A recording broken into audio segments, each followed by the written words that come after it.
Few animals are as familiar to us as the pigeon. They live on nearly every continent, and in some cities, there are hundreds of thousands of them. Yet, most people barely notice they exist. They're just part of the background. You'll see them on sidewalks, gathered around train stations, or perched on rooftops. They're so common that they almost seem like a natural part of urban life. And maybe that's why they're so easy to ignore. But if you stop and think about it, pigeons are actually kind of strange. Cities are full of birds, sparrows, crows, hawks, but pigeons are different. They don't just live near us, they live among us. Wherever humans build cities, pigeons seem to appear. It's almost as if they've been following us for centuries. And in a way, they have. Because the story of the pigeon isn't really about a bird. It's about a relationship, one that began thousands of years ago and became so familiar that most of us stopped noticing it. To understand that relationship, we have to go back to a time before cities existed. Before roads, before humanity had built anything taller than a few stories. The original home of the pigeon wasn't a city, it was a cliff. The ancestor of today's city pigeon, the rock dove, evolved among rocky coastlines, mountain ledges, and steep cliff faces. Then humans started building. Villages became towns, towns became cities, and without realizing it, we began recreating the very environment pigeons had evolved to live in. It's easy to think pigeons adapted to cities, but that's only part of the story. In many ways, cities adapted to pigeons first. No architect set out to design buildings for birds. Yet, by covering the world in concrete, steel, and vertical surfaces, humans accidentally created one of the largest artificial cliff systems on Earth. And pigeons moved right in. Not because cities were new, but because, to them, they felt strangely familiar. But even that doesn't explain why pigeons are almost always found around people. The answer is much older than our cities. At some point, thousands of years ago, humans stopped simply living alongside pigeons. We started keeping them. Exactly when this happened is hard to know. What we do know is that pigeons are one of the oldest domesticated birds in the world. And they earned that place for a reason.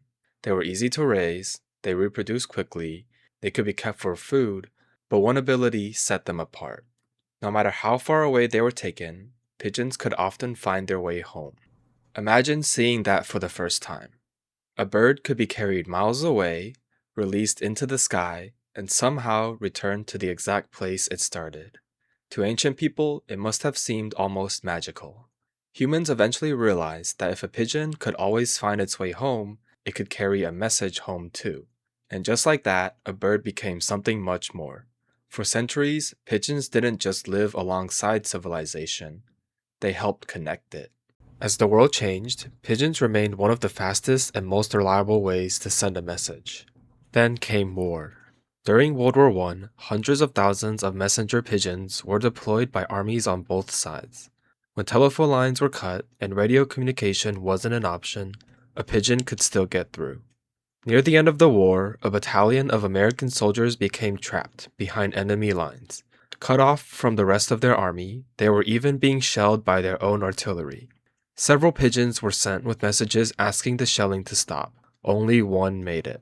Despite being shot and badly injured, Sure Me delivered the message. The shelling stopped, the battalion survived. For centuries, some of humanity's most important messages were carried by pigeons. Then something changed. Not with pigeons, with us. For thousands of years, pigeons had solved one of humanity's biggest problems.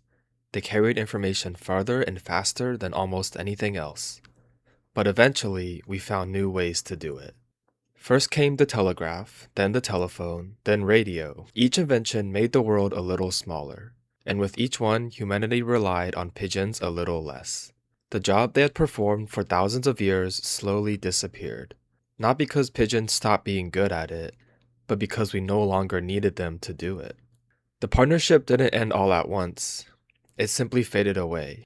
We stopped relying on pigeons, but pigeons never stopped relying on us. Today, pigeons are almost always found wherever people are. They nest on buildings, they raise their young beneath bridges, they search for food along sidewalks and city streets.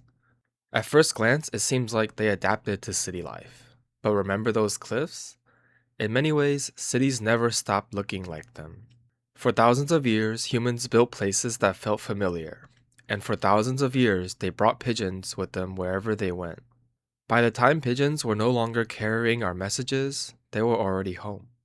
Not because they invaded our cities, but because over thousands of years, we built places they already knew how to live in. Maybe that's why pigeons feel so ordinary. They've been with us for so long that we stopped seeing them. The next time you walk past one, you'll probably forget about it within seconds. Most people do. But that ordinary bird isn't just another part of the city. It's the descendant of an animal that carried our messages, followed us across generations, and shared one of the oldest partnerships humanity has ever had with another species. So old that we forgot it was ever there.